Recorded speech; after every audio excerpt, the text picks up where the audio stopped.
Welcome to Uncanny X Minutes, where we bring you the comics behind the movies. I'm Stasha. I'm producer James. And we're here to talk about X-Men First Class, minutes 0 to 10. That is correct. You want to know what happens? Of course. We revisit X-Men 1.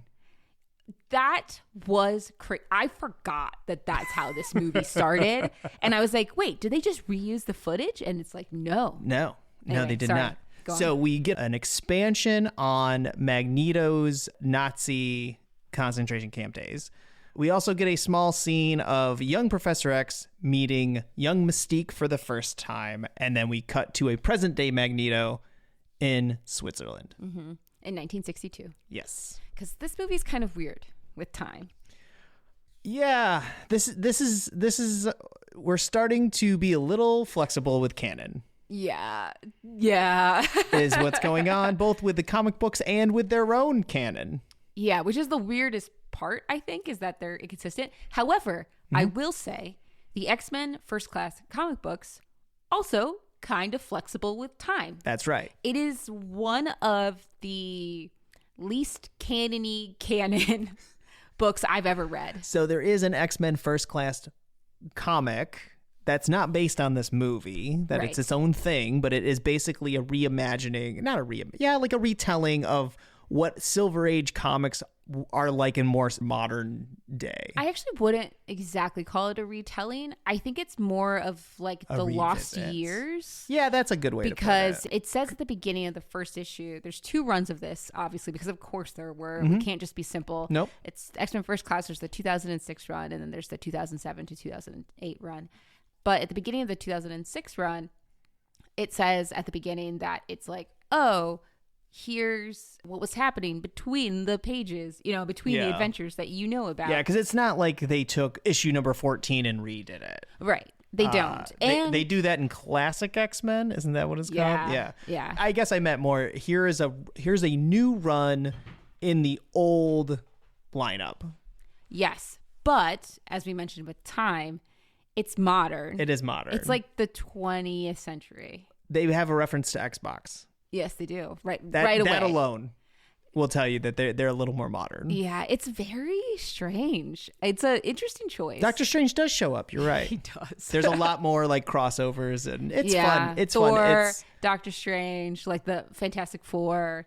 They're all in there. It feels like how you would write the Silver Age comics in a more modern setting, for sure. Yeah, for sure. Which is nice because, Jean Grey's just not there to be kidnapped or get hit on the head and is no longer in the fight or something. Right, yeah. It's a little more fun. It definitely. The series is really fun. The time is weird, and they actually addressed it in the back of the issue with the editor, the writing team editor. And part of the reason they did it is, one, because of Marvel's sliding time. Sure. Like, they could do whatever they want, basically. And 2, I could go into that one of these days. Maybe One I'm gonna day. put that feels like a credits discussion. yeah, I'll have to put a pin on that. the Marvel sliding timeline. And then the other thing is that, like, there were kind of built that the only thing you really knew about X-Men was, I don't know, the original lineup. Like, if you read it in the what is that? Is that Silver Age? Yeah. The original X-Men, yeah. Silver Age, like, you could pick this up and you're like, well, I know who the characters are. And then you would get like a modern treatment. You don't need to know any of the backstories. Like, No. for anybody. There's no It's origins or very anything. fresh, and it's also very like Monster of the Weeky. It definitely feels like It's those, single issues. Yes, it feels which like those is- Silver Age comics. Right, which I think is what the biggest Silver Age feel of it. Yeah, it doesn't have those like very long It's not soap opera. it's not. They're not 6-issue arcs that you can put in a trade. They are just single issues. I actually had a bunch of these, and I have a bunch of these, I should say. And when my daughters were reading more comics, I handed them the physical copies and was like, "Go nuts." Yeah. Read the actual, like, here's a comic. Yeah, like, go, like, you're able to read this. This is appropriate for you. And the tone is also Silver Agey. Yeah, it's fun. It is not the tone of this movie. No, because this movie starts back. We're gonna go back to 1944. I think is when the time said. I I think think so. we're gonna go back to the concentration camp from the first movie. Yeah. And as we were watching this, Stasia, you You thought they were just reusing the footage. I was like, for a sec, I remember it was like we were watching it. I'm like, did they reuse the footage? And you're like, no. No. But it's very close. There is a bunch of behind the scenes stuff about how they wanted to expand, since they were going to go back and do young Magneto and Professor X. So this kind of goes into the next scene too. They wanted to have scenes that like reintroducing them and being able to expand upon them. So they were like, well, let's do that first scene again. Yeah. We don't have the sets. Okay, we'll remake the sets based on the old footage, like from X-Men. And they nailed it. It is so close. Like I said, Yeah. for a second, and I've seen that movie recently. You guys have all witnessed me watching that movie recently. I was like, wow, this really looks like it. I mean, in all fairness, it was 15 months ago. Yeah, but still, that's very recent. The kid looks very similar. Yeah. I think it really worked. So there's that. I do want to talk about a couple of things with, like, you were talking about sliding timescales. There's a bit of the age stuff that I just want to point out between the comics and the movies, like the big difference. Yeah. And that is they kind of swap the ages of Sebastian Shaw and Mystique a little bit. They do. Because if you've heard our Mystique episodes, Mystique is older than Professor X by a hefty margin. Yeah. She's more of a Wolverine. Yes, absolutely. Age-wise. And Sebastian Shaw is not. No. He's just a regular dude. He is just age-wise. Yes, he's a businessman, a modern businessman. We'll do a deep dive on him, but he's also. I did a real quick cursory glance of like his deal. He actually his family was British, but then they moved to America and they moved to Pittsburgh, and that's where Sebastian was born. So Sebastian is American and he's from Pittsburgh. Mm-hmm. He is not German and not a not a Nazi. I will say him being a Nazi is not the issue I have a problem with. No. That kind of tracks. Like, you know, he's not officially, but he's worked with like Nazi adjacent groups. Yeah, he's not against Nazis. I could see him working with Nazis for sure. Yeah. Which is what in this movie they're kind of doing, is that he's like, yeah, sure, Nazis are here. They're a means to my ends. Yes, very much. And that in the Hydra, Captain America, First Avenger sort of way too. Exactly. And that also tracks. So generally, like, it's not that he's out of character, it's that he's should not be this old. No. They say later in the movie it's because of his power. The fact that he can absorb energy, it also keeps him youthful. They need to come up with something. Which, sure. But we talked about how Mystique actually has it because of her powers. Right. Is what also keeps her young. Yeah. So, anyway, I also wanted to point out one slight distinction based on our previous research as well, that Mystique actually cannot, a child Mystique shouldn't be able to pretend to be an adult. Yes. Because she really can't change her mass that much. We've seen it. She can to an extent. Yeah. But if she could look more muscular, but if you were to try hitting her, it's not solid. Right. It's that yes, sort of it's thing. not solid. We've seen, we talked about this in the Mystique episode. So I think it's a little bit of a stretch comic-wise that she could be a full-grown adult as a child. As a kid, yeah. Yeah, so obviously, young Professor X and young Mystique were never friends in the comics. No, that's a very strange...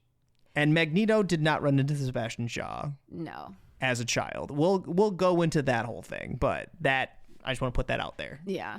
Just differences between the two. I would say, and I'm going to just prep everybody listening to First Class, because honestly, I will say, generally, First Class is not a bad movie. No. Don't have a problem with First Class.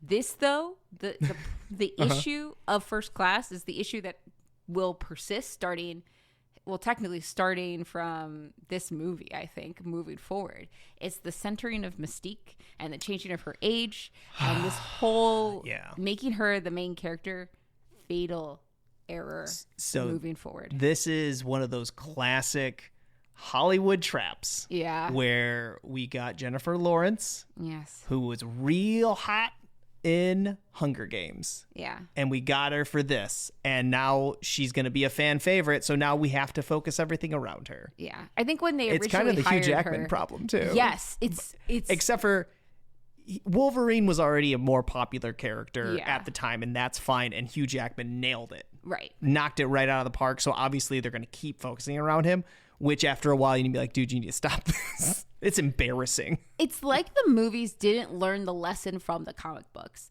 The comic books made this mistake, I would say, with Wolverine by putting him in anything and oversaturating him and over-focusing on him to the point where it became like a joke. Yeah. Right? The movies did the exact same thing, kind of also with Wolverine, but that was a function of his already existing popularity. But they actually recreated the problem from scratch with Mystique. Yeah. And it's honestly... And what a weird problem to add. Because, like, you've heard us talk about who Mystique is as a person, as a character, and it is not someone who is coddled in a rich white person's house. No. And, like, it also kind of takes away from her character...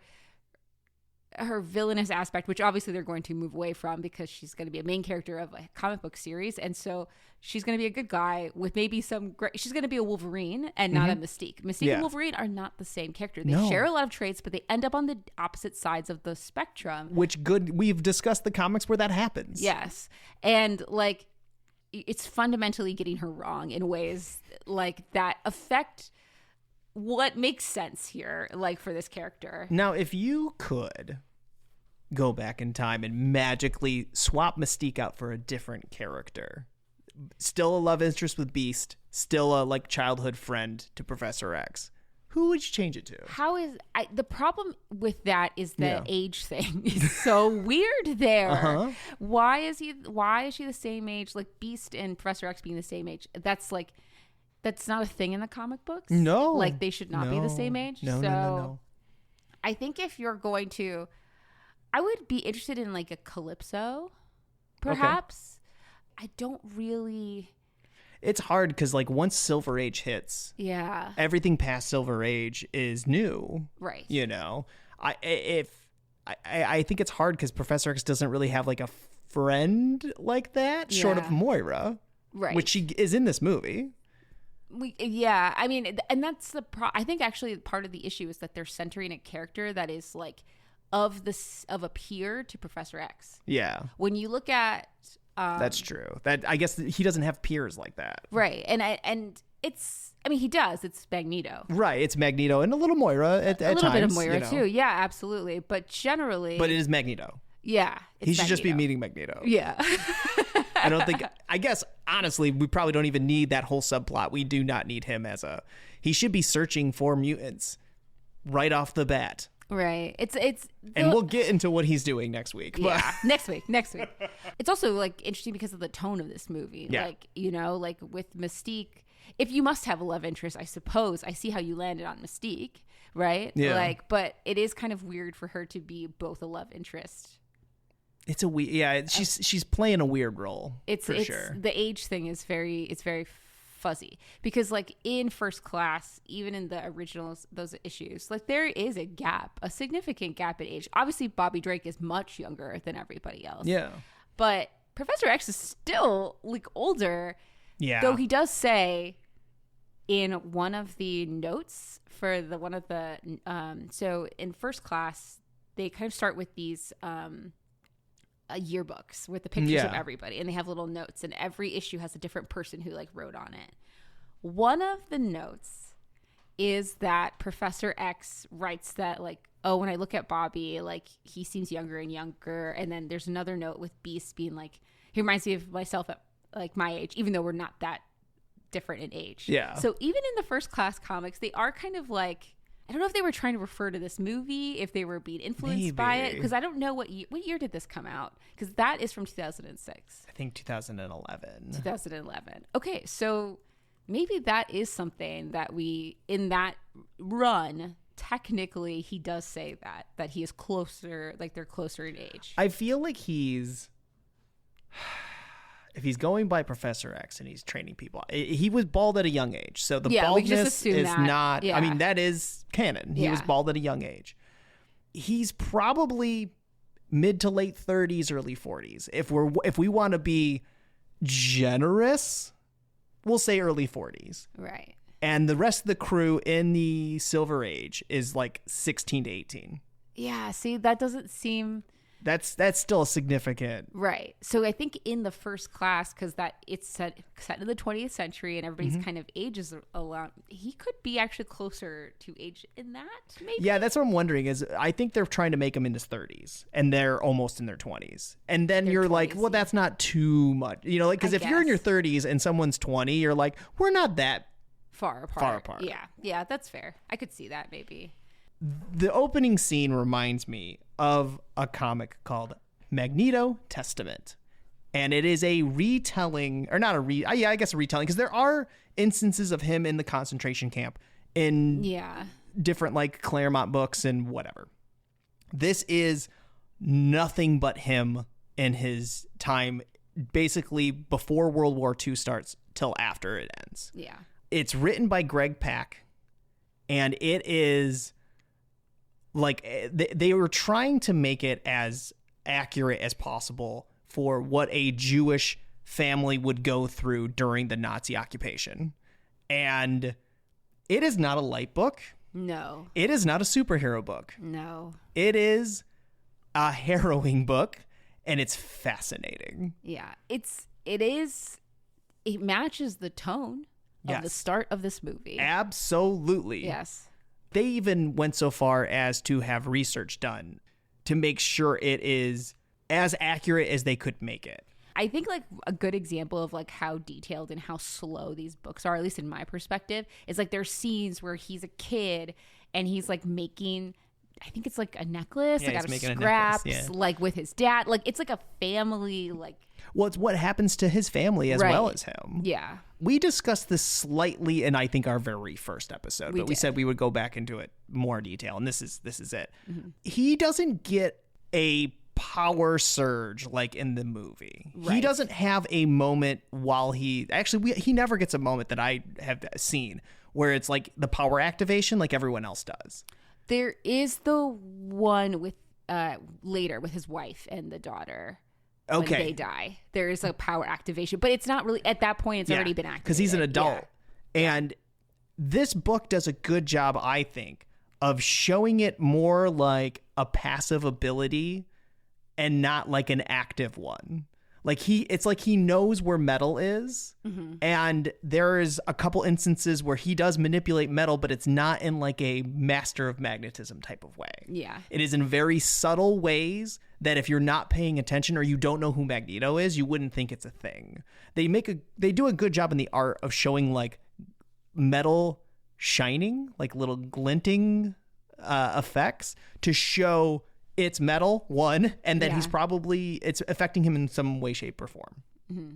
We'll do like a broad overview of what happens in this book, and it does start with them just like normal, like he's at school and he's competing, and one of the things this is an example of like him sort of still having powers but not really having powers is he's competing against other boys and they're making fun of him for being Jewish, and they're doing a javelin toss. And the other boys throw it and they're like, oh, you can't throw it that far. And he ends up throwing it farther because it's made of metal. They then give him a medal, like a gold medal to show like, oh, you did the best. Yeah. And then the next day they go, you know what? No, your javelin was defective. So here's a new one. You need to do it again because you were cheating. And he's like, all right, fine. And he's like, this one's heavier. And they're like, yeah, that's a regulation one. I don't know what you're talking about. Yeah. And he throws it even further and then gets beat up by all the kids. Which I think is like what you're saying, right? This is what the book is actually about. It's about that persecution. It's about the actual day-to-day life, this like kind of depressing. But it's also about him not, like it shows him as a kid will not back down. Yeah. If, you've put more adversity in front of me, doesn't matter. I'm going to throw it even further. I really like that. I like when you can recognize characters in their, like, I think it's written really well because he feels like a kid still. Yeah. Right? Like, he absolutely. Definitely feels like a kid. Oh, absolutely. But he's also absolutely recognizable as Magneto. Like, and in this, this solidifies a few things in canon. And one is that his name is Max Eisenhardt. Yes. That is his birth name. Yeah. He goes by all sorts of different names. So they're all right. Eric Lyncher's right. Magnus is right. Max Eisenhart is his actual birth name. A thing that I think this is what solidified I think this it. solidifies Yeah, it. because it had changed quite. Oh, there's a lot. There's like footnotes in these books that are like his number has changed, his like the number that's tattooed on him has changed, what his name has changed, like a bunch of things. And this is this book was to solidify like once and for all, this is his backstory. Yeah. So basically, his parents or like his family, they are split between like his dad and his uncle. His dad is very much like, you know, play in the system. We'll be fine as long as we follow the rules and we do what we're supposed to do. And his uncle's like, nah, brah, that's not going to help anyone. This is all going to turn bad. You need to be able to stand up for yourself. And this shows Magneto two ways of approaching the tragedy that's going to come before him. Guess what? Following the rules doesn't help. Like, at all. They show time and time again throughout all of these issues, every time he tries following the rules and waiting for his moment and whatever, it doesn't usually work out. Yeah. And this is following the journey of his family to different places as they flee Germany and they end up in Poland. They arrive in Poland the day that Nazi Germany invades Poland. Like they have obviously the worst luck, but like a true, real lived experience, like it's part of that whole story. It's intertwined with like his personal journeys and how this shaped him.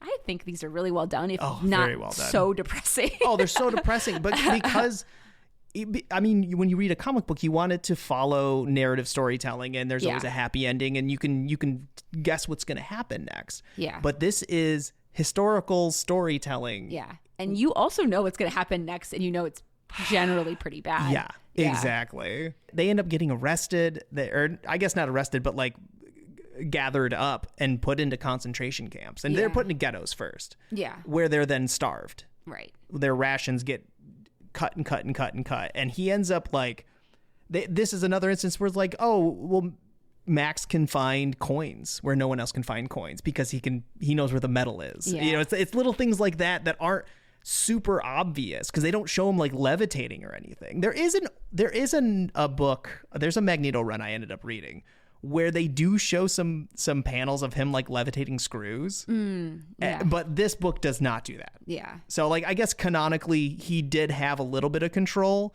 but this book does not. This is way more grounded than anything else. Yeah, they're really it's not that his powers are the focus partially of like how he interacts with them, but like you said, it's much more of a like how you could imagine a actual kid maybe using their powers, because like in your head obviously you're like Magneto, master of magnetism, you could move mountains, right? Like in this movie with enough of the like, because he's under stress so many times in this book, but it never manifests in him with a huge power surge and realizing that he has, I don't even know if he knows he has it. I think it's up to you to kind of guess. This book makes me think he doesn't know. Yeah. I think he thinks because they always say he has sharp eyes. Yeah, they do say that. And but he might, you know what I mean? Right. It is a little hard to. Which I love. I do love that it's up to the reader whether he knows what he's doing or not. Yeah. They end up moving from the ghetto. There is an instance where they are all up against a firing squad. Yeah. And this is another instance where Max is able to deflect the bullets in a reactionary way. Like there's one panel where it's about to hit him, and then the next one it actually diverts a little bit and hits his dad. I mean, his dad gets hit by a bunch of bullets, so this isn't the one that did it. That's not guilt or anything, but you can see he saved himself with that. He ends up in Auschwitz, specifically. Right. Yeah. He ends up seeing like a professor that he worked with who was sympathetic towards Max. Yeah. He ends up getting his way into a detail of disposing of the bodies that were gassed. Like we said, super depressing, but this stuff happens. Yeah. He ends up being able to use his magnetism for like finding gold teeth. And he ends up using this to help him and help others in these camps. And one of them is Magda, who I don't think we've talked about too much. No. But it's like the love of his like life at that time. Yeah. Magda, they use the word gypsy, which is a slur, which Yeah. they referred Romani people, but this book is old. I mean, she's in a quote unquote gypsy camp, is what they say. Which is what they would have, how the That's what Nazis they were would have called referring it. them. Yeah, she's the one that gets the necklace. That's what the necklace from the first issue. Right. He's making it for Magda. So, and he sees her like get marched into the concentration camp, and she sees him too. They they make eye contact, and you're like, oh, this is also really brief, but the teacher that had helped him, he also sees his body, I think, too. Yes. Like,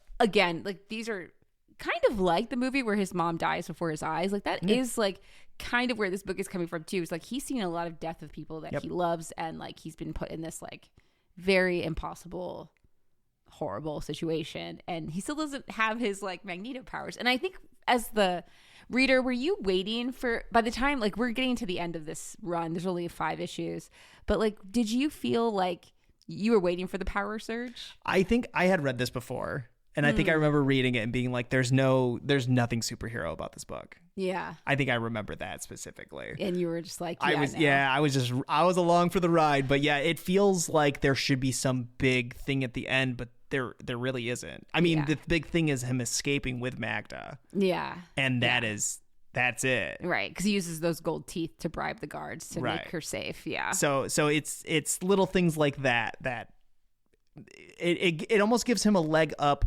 but not in like a very superhero-y, comic booky kind of way. It is, he just seems to be good at what he does, and that's all there is to it. Yeah. Yikes. Yeah. It's really good. Yeah. I do want to keep that up there. This is a heavy story. It is not for the faint of heart. It's not a kid-friendly story. I think it's a Marvel Knights. Is it officially? I think it Let me might double be. check. But yeah, that Marvel Knights is the more adult run. Yes, it is Marvel Knights. Yeah. I mean, it's got the feel of a Marvel Knights, but in a way that's not like, because I feel like a lot of Marvel Knights are dark for dark's sake, like to be more adult. Also like titillating, like in that one way or another. Yeah. But this is like, it's Marvel Knights because we wanted to tell it accurately. Yeah. And it's not a kid's book. Not a kid's book. So anyway, there's another Magneto run I read by Cullen Bunn. Okay. It's in like 2014. Okay. It's around like when Axis came out, because it does a crossover with Axis. Yes. This story does have some flashbacks. This is where like him manipulating a screw. It was him wanting to take out a Nazi officer with like a screw. And he never got to do it. Yeah. And he's kicking himself because he's like, that officer is dead and it was never by my hand. When I was trying to, because I was like, oh, there's got to be some Nazi hunting books. Like this movie will do. And when I went looking, there wasn't much. And I know why. Because by the time you start writing these Magneto stories, we're talking, and he was Jewish, we're talking 80s, 90s. Yeah. At that point, we're 40, 50 years from World War II. These Nazis are quite a bit older. Yeah. 60s is great because that's only 20 years after the war. That's a great, it makes sense. That's a great Nazi hunting time. Yeah. So it's much harder to write a book about very old, infirm, like it's not fun. You can't be hunting octogenarians. Yeah. It's not fun. So there was, the beginning of this story has that vibe though. So there's somebody hunting mutants and he's hunting them. But it is like pulling fillings out of teeth, and like it is him using his abilities in a gratifyingly aggressive way to people that may or may not. It's that gray area, I think, because at this in 2014 he's been good. Yeah, I think this might be post AVX. Yes, I think so. So with like Axis, he has been on the X-Men, like in more of a like somewhat recently. I mean, it's definitely past where he was. I mean, he's gone back and forth. We've talked about Magneto flip-flopping quite a bit, but he's been good. He's taught the students at the school already at this point. The AVX was 2012. There so you go. This is 2 right years around after that. Yeah, same time. I think this must be post Utopia.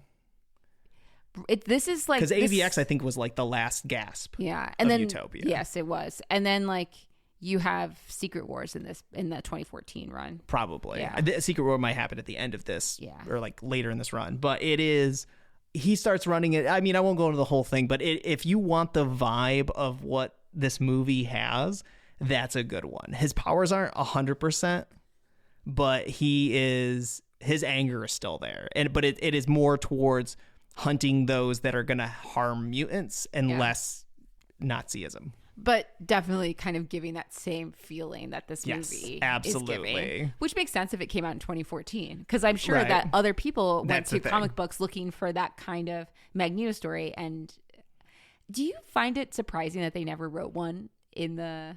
A Nazi hunting one? Like a even in the 80s. Well, I did find one. It was in the back of a classic X-Men. But it wasn't... It didn't feel like that. Yeah. Like the movie does. It felt more like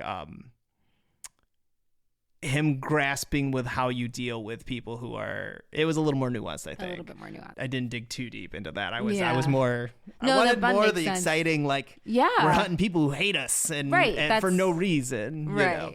So, yeah, no, it starts there, and it does, just it sidetracks into other more comic booky things, but I think the vibe of Magneto and it's just him by himself on the road. Like, it is him keeping a low profile, but then like coming out full outfit, full helmet and everything, sleeveless. He's one of the sleeveless looks, real good.